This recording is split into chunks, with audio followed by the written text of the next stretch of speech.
itu adalah perhiasan.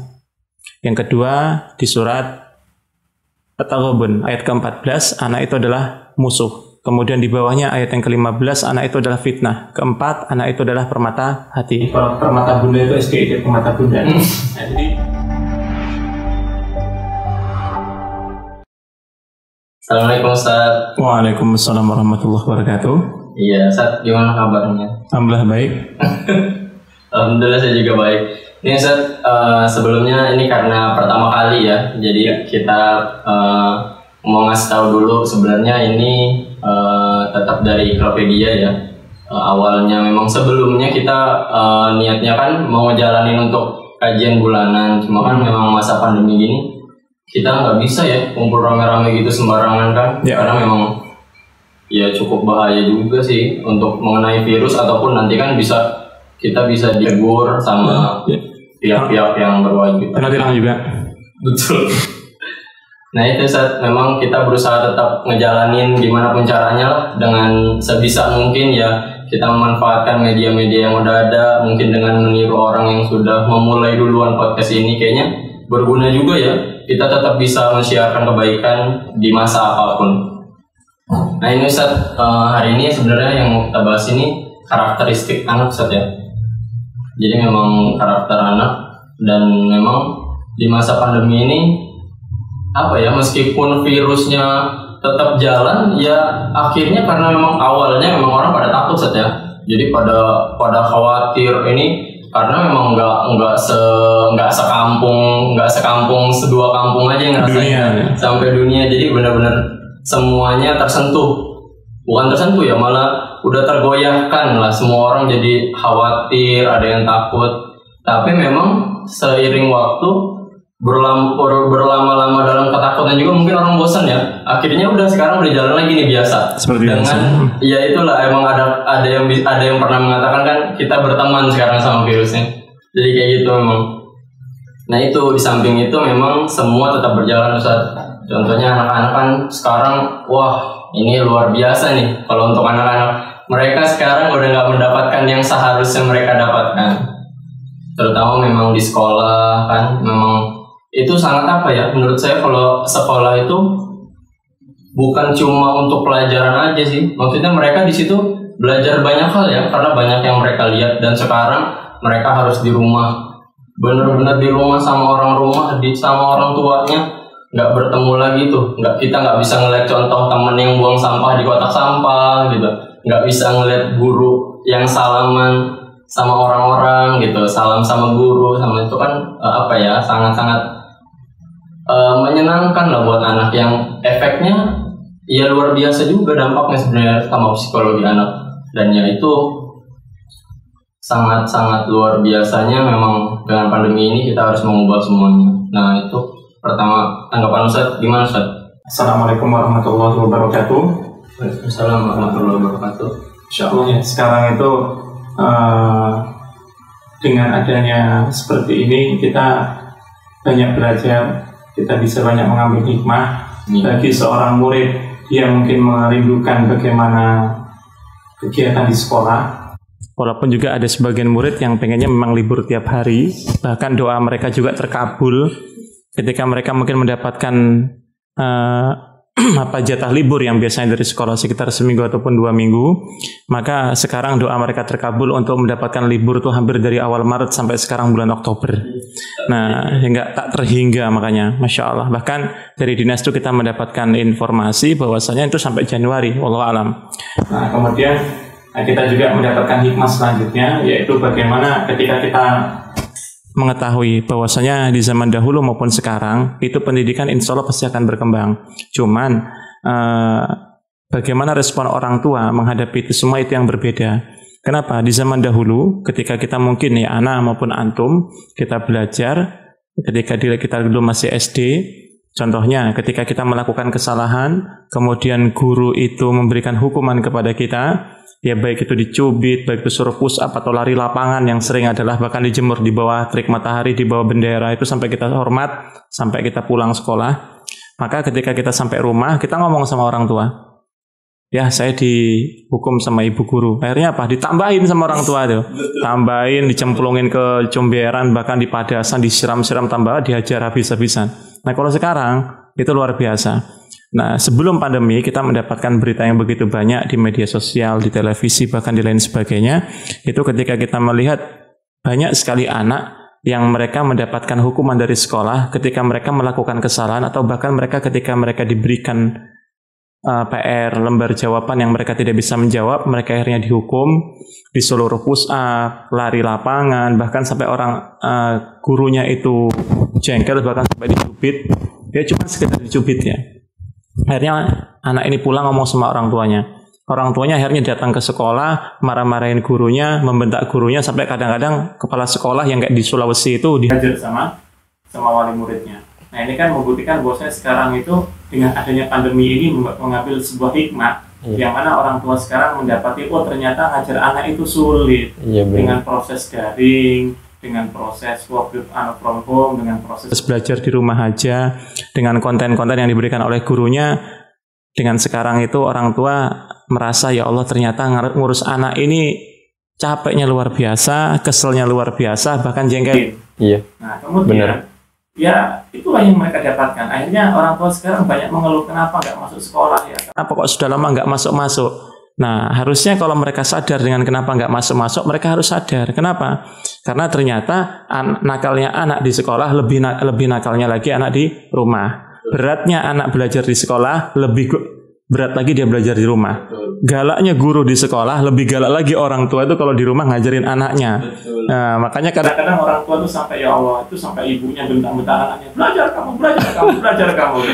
Tapi ternyata kadang-kadang juga ya itulah pelajaran bisa kita petik, bahwasanya orang tua harus sadar bahwasanya seorang guru tuh ngurusin bukan anaknya saja, tapi begitu banyak anak di setiap kelas, begitu banyak murid. Nah, jadi dengan proses sekarang itu yang begitu luar biasa, jadi banyak sekarang orang-orang yang berinisiatif untuk membuat sebuah acara, sebuah entertain yang itu berhubungan dengan Al-Quran, berhubungan dengan kajian, bahkan kajiannya online, bahkan ustadz-ustadz besar pun sekarang banyak mengadakan kajian-kajian online. Di situ kita bisa banyak belajar. Nah, kemudian bagaimana dengan saudara-saudara kita yang tidak mampu? Nah, ini yang paling penting. Nah, kalau misalnya kita mendapatkan dari saudara-saudara kita yang tidak mampu, ya kita kalau nggak bisa membantu dengan harta, nggak bisa membantu dengan jiwa, kita memberikan pekerjaan kepada mereka, minimal kita bantu dengan doa.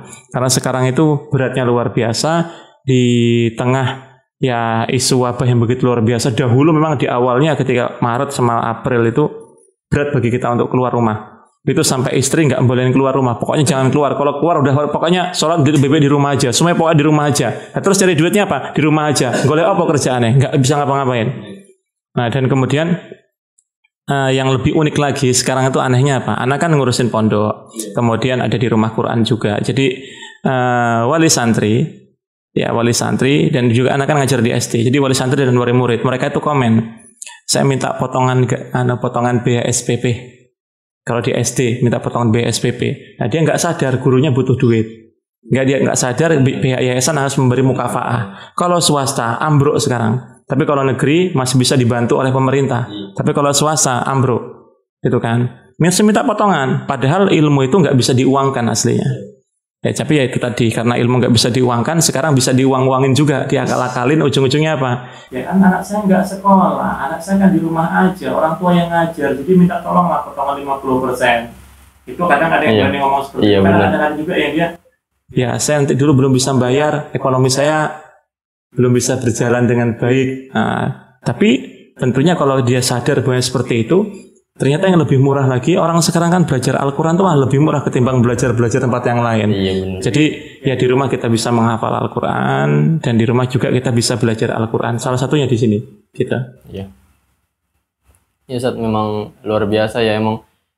Saya juga sebenarnya guru juga kan, walaupun meskipun baru saya setahun, dan saya sempat ngerasain benar-benar yang tatap muka sama anak itu setengah tahun kan, itu benar-benar saya juga kan beradaptasi kan sama namanya sama anak-anak gitu kan. Baru adaptasi itu belum selesai udah dapet lagi cara baru, terobosan baru nih yang memang harus dipaksa, bukan dilakuin ya, lebih tepatnya dipaksa untuk melakukan sesuatu gitu memang. Karena memang ya itu benar kata Ustadz, orang tua ngerasa mereka yang ngajarin di rumah, karena mereka cuma nerima WA, nerima video, nerima pesan seperti itu kan. Padahal mereka juga ini ya, memang kita nggak bisa menyalahkan itu Sat ya, kita nggak bisa menyalahkan orang tua.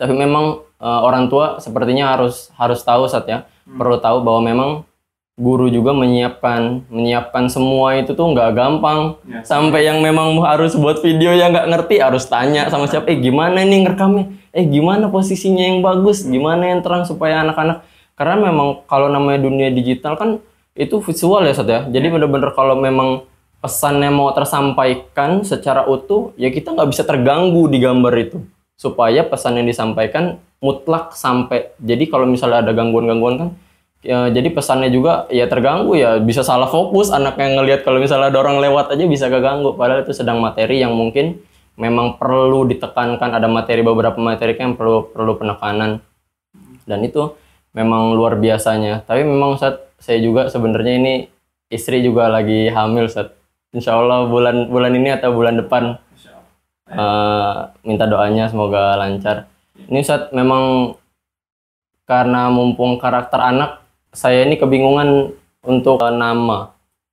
Itu sebenarnya untuk nama ya, untuk nama anak itu gimana sih maksudnya sebaiknya ya, sebaiknya itu gimana, maksudnya memang kita ini memang sebenarnya sudah ditentukan nih, kita kan pengen baik ya, namanya pengen baik.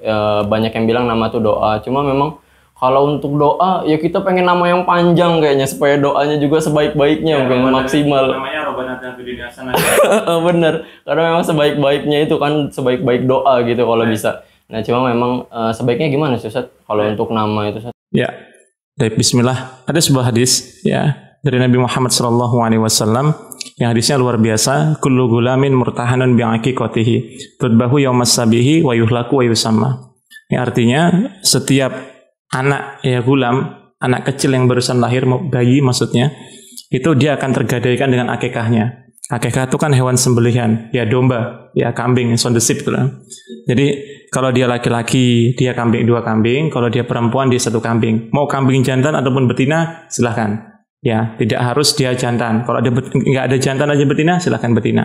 Nah, tudbahu yaumas sabihi, dia dipotong di hari yang ke-7 setelah bayi itu lahir. Nah, ulama berpendapat, salah satu di antaranya adalah Ibnu Hajar Al-Asqalani kalau tidak salah, di sini menyebutkan di hari yang ke-21 dan di hari yang ke-14, di hari yang ke-21.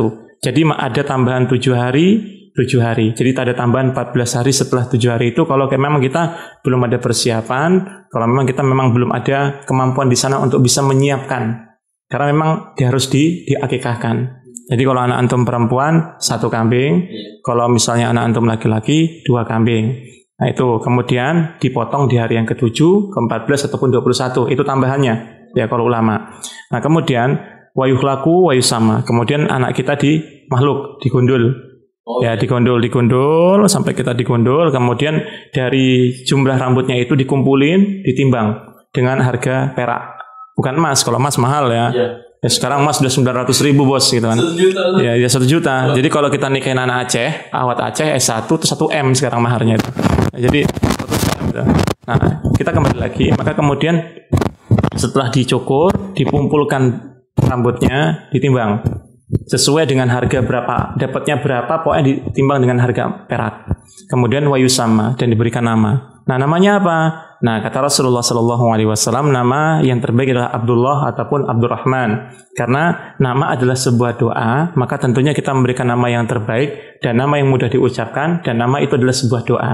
Maka kalau misalnya antum punya anak perempuan, pengen berikan nama Khadijah agar sifatnya sebagaimana Khadijah, ya monggo silahkan kasih nama Khadijah. Punya anak laki-laki, mau kasih nama Sultan Muhammad Al-Fatih, silahkan kasih nama Sultan Muhammad Al-Fatih. Ya, tapi kemudian kenyataannya hari ini, 2019, 2020, bahkan hari ini kenyataannya, kadang-kadang ketika kita mendapatkan nama yang bagus, akhlaknya nggak bagus, gitu kan. Makanya orang mikir, ini apa keberatan nama? Iya, bukan keberatan nama, orang tua yang salah. Jadi kita nggak bisa menyalahkan anak ketika kita mendapati anaknya, Masya Allah, Muhammad Hashim, luar biasa. Hashim tuh keturunannya apa? Cucu buyutnya Rasulullah SAW kan, luar biasa. Misalnya Muhammad Sultan, bagus namanya. Ya Muhammad siapa lagi, terus kemudian Abdullah siapa gitu kan, luar biasa. Abdurrahman bin Auf luar biasa namanya. Cuman kadang-kadang nama tidak sesuai dengan karakter. Nah, yang salah orang tua apa anaknya? Yang salah orang tuanya. Kenapa? Karena kalau kita membicarakan masalah anak, maka tentunya kita tidak akan terlepas dari didikan kedua orang tua, baik abi maupun uminya. Maka anak itu ketika lahir, itu ibarat kata seperti kertas yang putih. Jadi nggak ada warnanya apapun. Kalau kita kasih warna hitam, dia jadi warna hitam. Kita kasih warna kuning, dia jadi warna kuning. Kalau nggak kita kasih apa-apa, anak itu nggak bisa ngapa-ngapain. Nah, jadi kalau kita misalnya nanti diberikan sebuah amanah, berupa antum misalnya punya anak, dari mana sekarang istri antum sudah hamil tua, antum mendapatkan anak kita ingin menjadikan anak penghafal Al-Quran, maka tentunya di dalam Al-Quran juga Allah Subhanahu wa Ta'ala memberikan kisah-kisah yang begitu luar biasa. Jadi karakter anak di dalam Al-Quran itu kan ada 4. Karena 4-nya itu juga ada sangkut pautnya dengan keluarga, ada sangkut pautnya dengan harta, ada sangkut pautnya dengan kisah-kisah nabi-nabi terdahulu. Jadi yang dimana kita harus mempelajari bahwasanya bukan berarti ketika anaknya soleh, bapaknya soleh belum tentu. Bukan berarti bapaknya soleh, anaknya soleh, nggak soleh belum tentu. Kenapa? Bisa jadi ujian bagi orang tuanya ataupun ujian bagi anaknya ketika mendapati orang tuanya malah tidak Islami. Gitu ya. Makanya pertama kita harus mengetahui karakter-karakter anak di dalam Al-Quran agar kita paham. Karena kita mempelajari Al-Quran, kita juga harus mengamalkan Al-Quran. Sebagaimana Ibnu Qayyim al-Jauziyah menyampaikan dalam lamahahnya itu kan, tadabburul Quran, ya, qiraatul Qur'ani bi tadabburi wa tafhimi li ma'anihi. Jadi tugas kita kepada Al-Quran mempelajari Al-Quran, mengetahui maknanya dan mengamalkan isi-isi dan kandungannya. Makanya karakter yang pertama kali kita dapatkan dari seorang anak yang Allah sampaikan dalam Al-Quran itu di surat Ali Imran, ya, surat yang ketiga di ayat yang ke-14. Anak itu adalah perhiasan. Yang kedua di surat At-Taghabun ayat ke-14, anak itu adalah musuh. Kemudian di bawahnya ayat yang ke-15, anak itu adalah fitnah. Keempat, anak itu adalah permata hati. Kalau permata bunda itu SKID, permata bunda. Nah, jadi ada 4. Jadi pertama anak itu perhiasan, kedua anak itu musuh, ketiga anak itu fitnah, keempat anak itu adalah permata hati. Maka kita akan masuk. Maksudnya perhiasan itu seperti apa? Jadi agar kita paham, jadi anak itu adalah perhiasan. Perhiasan bagi orang tua. Karena idaman bagi seorang tua, laki-laki maupun perempuan ketika mereka sudah hijab sah, ya, sudah sah akad nikahnya, maka tentunya tujuan dari mereka menikah memiliki keturunan. Yang keturunan itu menjadi investasi dia nanti di akhirat, anaknya dijadikan anak-anak yang soleh dan solihah ketika dia berikan pendidikan, berikan uang, berikan fasilitas di dunia agar anak itu menjadi anak yang soleh dan solihah. Maka tentunya ketika kita mendapatkan ini, poin yang pertama itu adalah perhiasan. Allah Subhanahu wa Ta'ala berfirman di surat Ali Imran ayat ke-14, A'udzubillahi minasyaitonirrajim, zuyyina lin-nasi hubbus syahwati minan nisa'i wal banin. Jadi Allah Subhanahu wa Ta'ala menghiasi kecintaan, ya, seorang manusia itu dari wanita dan anak-anak.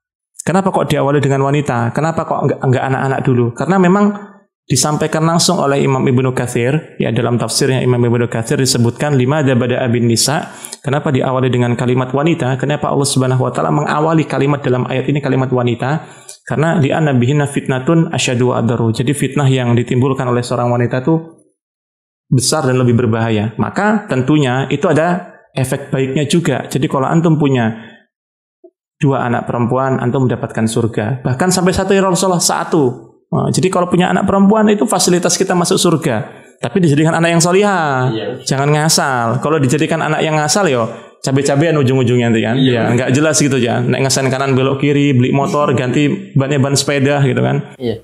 Menurut saya berarti memang ini ya, namanya produk yang disalahin ya pabrik saja. Pabriknya. Apapun hasil dari produk itu ya pabriknya tetap ya, nggak bisa kesalahan mana-mana. Cuman kadang-kadang kalau misalnya kita orang tua mendapati anak kita nakal, malah orang tua yang marahin anaknya, dia nggak sadar orang tuanya itu ngajarin yang jelek ke dia. Maka kan kalau suami istri itu dia bertengkar, jangan sampai anaknya ngelihat. Karena anak itu kan pengikut fotokopian ulung dari orang tuanya. Jadi kalau kita ngomong ada kebun binatang keluar dari mulut orang tuanya, dari kucing dan teman-temannya, ngikut anaknya.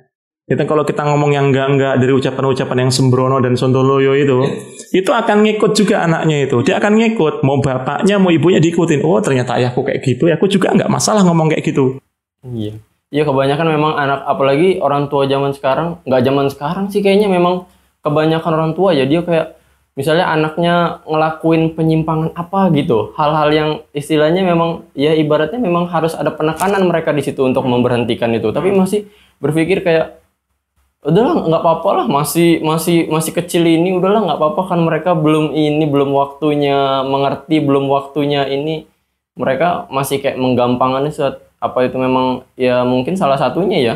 Jadi itu efeknya gini. Dulu ketika orang tua dulu kan ketika dia mendapatkan pendidikan dari orang tuanya, berarti kan kakeknya si anak ini kan. Iya. Itu kan didapatkan mungkin pertama ya satu keras, kedua tegas, ketiga mungkin ya nggak punya apa-apa. Orang dulu tuh kan yang penting hari ini telur satu butir dikocok-kocok bisa bagi 4 itu. Ya kalau zaman dulu. Kalau sekarang aja anak-anak aja makanannya telur minta 2, 3 atau bahkan 4. Gitu kan. Makanya kalau kita ngelihat sekarang itu kebutuhan itu berbeda dengan zaman dahulu, walaupun sama-sama makan intinya, tapi kadang-kadang berbeda juga. Yaitu apa? Ketika hari ini kita dapati orang tua itu ya misalnya dia itu mengharapkan anaknya seperti itu sementara dia nggak merubah, maka anak itu akan ngikutin dia. Ya, jadi ya terus kemudian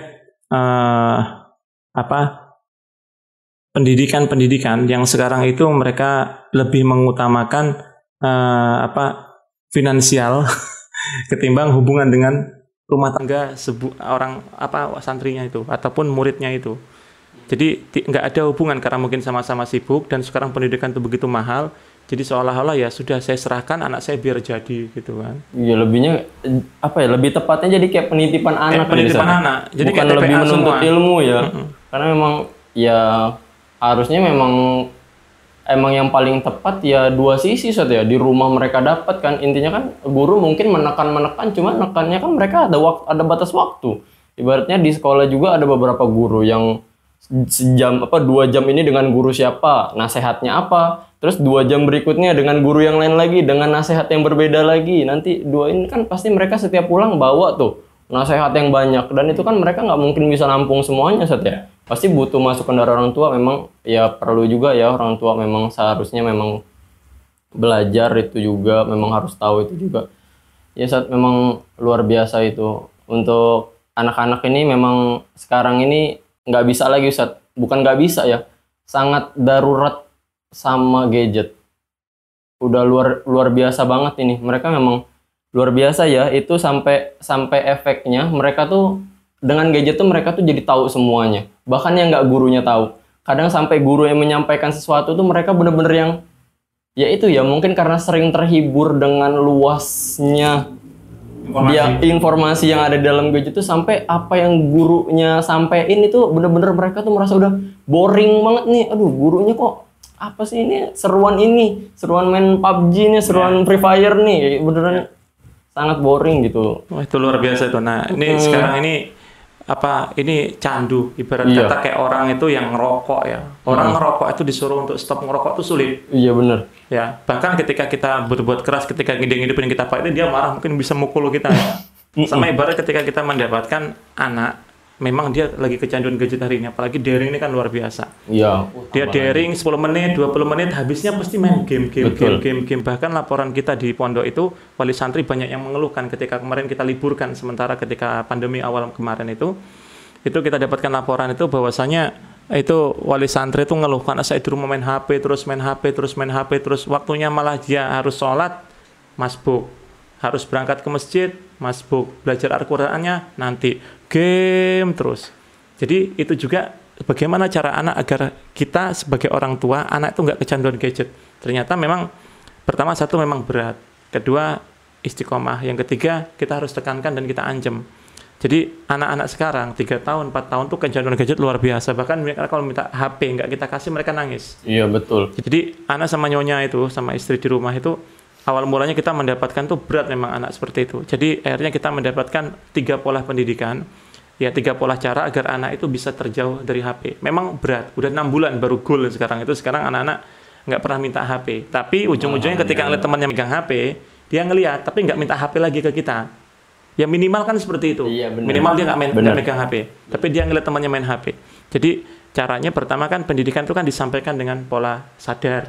Kedua tidak sadar, ketiga dibawa alam sadar. Sadarnya kita ngomong, nak jangan sering main HP, nanti kamu matanya kamu rusak, kamu gini, belajarlah yang lain. Sulit dia berubah, nggak masalah. Poin yang kedua, kita sampaikan di bawah alam sadar, secara tidak sadar. Kita sibukkan dia. Misal anak ini lagi megang HP, nak beliin sate, nak beliin terong, nak beliin tempe. Jadi ketika dia sudah mulai ada waktu senggang dia megang HP, jebret, suruh pergi beli apa, suruh bantu apa. Ketika dia sering di rumah, nak ngepel baju, ngepel lantai, kok ngepel baju ya, nyuci baju, ya nyuci baju, kemudian ngepel genteng bila perlu gitu kan. Pokoknya sibukin dia, jangan sampai ketika dia megang HP langsung kasih kerjaan yang lain. Maka lama kelamaan dia pasti udah nggak main HP lagi. Nah yang ketiga yang paling penting, yaitu disampaikan di bawah alam sadar, dalam keadaan dia tertidur. Di bawah alam sadar kan tidur. Jadi ketika dia sudah mulai tidur, kita bisikan di telinga dia, baik di kanan maupun di kiri. Kita sampaikan, nak, nanti kalau kamu megang HP, kamu pasti capek. Megang HP, kamu pasti capek. Megang HP, pasti kamu capek. Terus, jangan sekali 2 kali. Terus disampaikan. Jadi, anak nyampein itu sama anak itu memang luar biasa. Nanti kalau megang HP, nak, kamu tuh pasti nggak enak. Pasti itu pas nyaman. lagi tidur, Ustaz? Lagi tidur. Sekarang akhirnya, alhamdulillah, ya walaupun memang berat dan lama, berhasil sekarang. Jadi, anak nggak pernah minta HP lagi. Kecuali kalau memang ya kita kasih. Tapi kan kita ngasih juga, kita megang HP nggak usah lama-lama gitu. Jadi nggak kayak dulu minta banget sampai nangis-nangis, malu-maluin. Bahkan sekarang itu ya, ketika orang bertamu ya, dia bertamu, ada orang bertamu main ke rumah kita, bawa anaknya ribut ke sana lari sini manjat sana sampai ngapa-ngapain, kasih HP diam. Orang undangan juga kayak gitu, datang ke sana kemari, daripada anaknya malu-maluin, kasih HP. Nah, dari awal itulah ketika kesibukan orang tuanya terganggu, akhirnya apa? Dengan anaknya yang mungkin selalu mengganggu dia, anaknya ngasih HP. Orang tuanya ngasih HP. Udah kamu diam, kasih HP. Diam sekarang anak. Tapi apa? Dari awal itu mulai kecanduan, mulai main, mulai minta. Iya, luar biasa emang. Ya ini Ustadz, satu lagi. Memang karena saya beberapa kali ada orang tua yang mengeluh gitu Ustadz ya. Terus kadang kan ada kontak-kontak juga, tanya kabar dengan wali murid gitu kan. Itu memang ternyata mereka ini, orang tua ini sibuknya luar biasa ya. Maksudnya mereka luar biasa. Ternyata ada yang ibunya satunya dosen, bapaknya juga dosen. Ini jadi anak-anaknya di rumah ini sama pembantu. Jadi bener-bener ya pembantunya yang ngasih ini. Ya ujung-ujungnya juga mereka kerjain juga. Yang ngerjain tetap HP. Ujung-ujungnya ibunya juga yang ngingetin tunggu pulang sekolah. Dan memang suasananya udah pasti beda Ustadz. Namanya pulang kerja kan. Pulang kerja itu capeknya luar biasa, kesel, kan. Emosi main. Emosi mereka udah dikuras dengan pekerjaan mereka sendiri, tambah lagi pulang harus nasehatin anak lagi, harus ngingetin anak lagi untuk PR. Mereka ini memang harus disadarkan tentang ini Ustaz, kebutuhan anak ya. Kebutuhan anak itu bukan cuma materi, bukan cuma gurunya yang harus menyampaikan itu gitu kan. Memang mereka ini butuh keseimbangan antara rumah dan sekolah dan tempat-tempat pendidikan lainnya. Itu di surat yang kedua, anak itu musuh ya, di surat At-Taghabun ayat 14 itu kan Allah menyampaikan kan, ya alladzina amanu inna min azwajikum wa auladukum fitnah. Jadi pasanganmu dan anak-anakmu jadi musuh. Musuhnya gimana? Ya musuh ketika kita mendapati anak itu tidak mengikuti apa yang kita sampaikan walaupun yang kita sampaikan benar. Contohnya apa? Ya contohnya ketika kita melihat kisahnya Nabi Nuh alaihissalam ketika beliau berhadapan dengan anaknya bernama Kan'an. Bayangin, bapaknya Nabi Rasul, anaknya nggak mengikuti perintah bapaknya walaupun bapaknya seorang Nabi dan Rasul. Nah hari ini, kenapa kok sampai seperti itu? Ya, dengan keadaan hari ini, itu kenapa? Karena orang tua sibuk, bapaknya sibuk, ibunya sibuk, punya fasilitas, punya mobil, punya rumah besar. Kenapa? Salah mereka cuma satu. Saya nggak pengen anak saya kayak saya dulu. Jadi apa? Apa keinginan anak semuanya harus dipenuhi. Dari HP-nya dibeliin yang bagus, motornya dibeliin Ninja. Bahkan ada ya, ini sebuah pondok pesantren yang memang kita terapkan itu 20.000 untuk seminggu jajannya. Cukup insya Allah. Zaman anak ya, 1.000 perak itu seminggu akhir. Yo, ini pondok kita terapkan 20.000 selama seminggu. Jadi nggak habis uang itu 20.000. Nah ini ada pondok lain. Ini saking orang tuanya mengiyakan apa kata anaknya agar anaknya di pondok tuh nggak tersiksa dengan makanan-makanan dan jajan-jajan, anaknya dikasih ATM. Luar biasa ya. Dan ini real ini kejadian ini. Ya jadi dikasih ATM, ya fakta dikasih ATM, yang ATM itu uangnya bukan 1 juta 2 juta. Yang ATM itu wah luar biasa isinya, nggak perlu Anda sebutin lah pokoknya. Pokoknya bisa buat haji dan umroh. Uangnya. Nah, jadi ketika kejadian itu dia dapatkan, dia kan tinggal masukin ATM, gesek, keluar. Iya, keluar. Apalagi debit kan.